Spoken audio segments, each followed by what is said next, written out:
अभी तक हमने ये पढ़ा था कि कंप्यूटर जो है बाइनरी सिस्टम में ही ऑपरेट होता है। तो अगर कोई डेसिमल नंबर है तो उसकी हमें बाइनरी 32 बिट और 64 बिट में कंप्यूटर किस तरह एक्सेप्ट करता है ये हमें देखना है। तो एक नंबर 5.75 मेरी स्क्रीन पर आप देख सकते हैं। ये नंबर कंप्यूटर किस तरह से इसको यूज़ करेगा ये हमें यहाँ पर देखना है।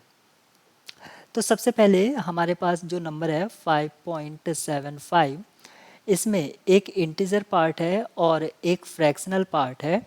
इंटीजर पार्ट को आप बाइनरी में कन्वर्ट करेंगे। मैंने अपने लास्ट वीडियोस में बता रखा है कि किस तरह से इंटीजर पार्ट को और फ्रैक्शनल पार्ट को आप बाइनरी में कन्वर्ट करते हैं।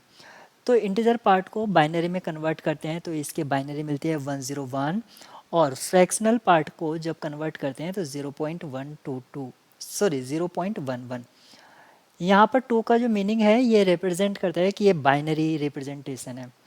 तो 5.75 इसका जो बाइनरी रिप्रेजेंटेशन है 101.11 ये आ गया है। अब हमें इसको 32 बिट ऑपरेटिंग सिस्टम के हिसाब से लिखना है। 32 बिट ऑपरेटिंग सिस्टम के हिसाब से अगर हम डेसिमल को नॉर्मलाइज फॉर्म में लिखते हैं, क्योंकि ये तो बाइनरी फॉर्म है, ये क्या है बाइनरी फॉर्म है, लेकिन अगर हम डेसिमल को नॉर्मलाइज्ड साइंटिफिक नोटेशन में लिखेंगे तो सबसे पहले ज़ीरो ज़ीरो इसलिए लिखते हैं क्योंकि उसमें हमने यहाँ पर कंसिडर किया था कि जो मेरी स्क्रीन पर आप यहाँ पर देख सकते हैं, यहाँ पर जो AIs हैं ये बीटा-1, बीटा क्या है यहाँ पर, बीटा आपका बेस है, क्योंकि डेसिमल सिस्टम में बेस 10 होता है तो यहाँ पर 9 तक वेरी कर सकता है। तो 0 से लेकर 9, तो सबसे छोटा वैल्यू 0 है तो हम 0 से 0.0 के बाद लिखते हैं। लेकिन जब हम बाइनरी में बात करते हैं तो हमारे पास 2 ही रिप्रेजेंटेटिव होते हैं, 0 और 1। हमने ये मान लिया है कि 0 कंप्यूटर अंडरस्टूड कर लेगा क्योंकि 2 ही सिंबल है। अगर एक को हम फिक्स कर दें तो दूसरे के लिए हमें वर्क करना होगा। तो बाइनरी में हम सब 1 के बाद डेसिमल पुट करते हैं, यानी कि 1 point something, some non zero value. तो हमने यहाँ पर जो बाइनरी रिप्रेजेंटेशन है, क्योंकि ये बाइनरी रिप्रेजेंटेशन है तो हम इसको नॉर्मलाइज बाइनरी फॉर्म में लिखेंगे।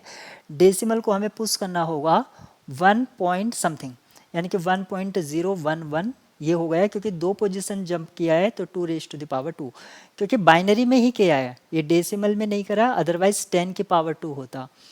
अब हमारे पास नॉर्मलाइज बाइनरी फॉर्म हो गया है, जिसमें यहाँ पर हमें पता चल गया है कि इस नंबर का जो साइन है, क्योंकि ये नंबर था 5.75 तो इसका बाइनरी भी जो रिप्रेजेंटेशन होगा वो भी पॉजिटिव होगा, इसलिए जो साइन के लिए हमने S यूज़ करते हैं वो आपका 0।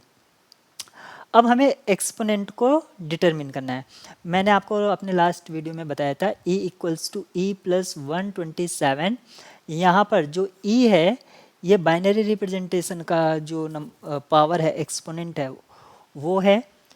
तो यहाँ पर 2 आ गया है तो 2 + 127 जिसकी वैल्यू 129 होगी। फिर 129 को बाइनरी में आप लिखेंगे तो आपने बाइनरी मिल गया है। अब हमारे पास जो स्टैंडर्ड वे क्या होता है, सिग्मा x बार इंटू ई, ये हमारे पास होता है। आप यहाँ पर जो स्टैंडर्ड फॉर्मेट मैंने आपको बताया था वो क्या है,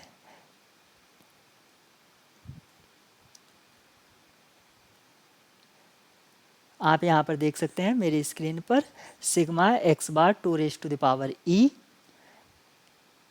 तो यहाँ पर इस फॉर्मेट में हमें लिखना होगा। इस फॉर्मेट में जब मुझे लिखना है तो सिग्मा तो मैंने 0 ले लिया है क्योंकि मेरा जो नंबर है वो पॉजिटिव है। अब मेंटिसा, ये हमारे पास मेंटिसा है। मेंटिसा क्योंकि हमें 32 बिट में लिखना था, इसलिए हम उसको पूरा कंप्लीट कर देंगे 0 से, अगर हमारे पास पोजीशन उतना नहीं है। तो सबसे पहले हमें x बार लिखना होगा,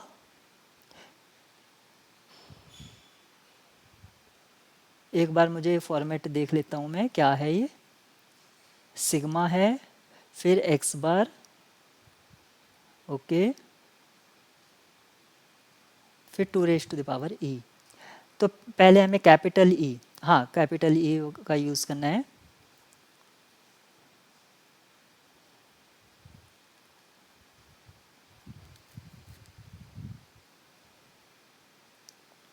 तो यहाँ पर आपने देखा ई हमने यूज़ करेंगे, पहले ये इस तरह ना होकर ये फॉर्मेट जो है इस तरह रहेगा, पहले सिग्मा फिर एक्सपोनेंट ई और फिर मैंटिसा, ये वाला फॉर्मेट हम यूज़ करेंगे। तो 0 हमारा साइन के लिए हो गया है और 1 1 2 3 4 5 6 ज़ीरोज़ हो गए, लास्ट में 1, यहाँ तक हमारा ये एक्सपोनेंट हो गया है। और आप यहाँ पर देखेंगे मैंटिसा, मैंटिसा ये हमारा यहाँ से चल रहा है 0 1 1 इस तरह से। तो मैंटिसा देखिए आपका, क्योंकि जो मेरा बाइनरी रिप्रेजेंटेशन आया था नॉर्मलाइज करने के बाद वो आया था 1.0111।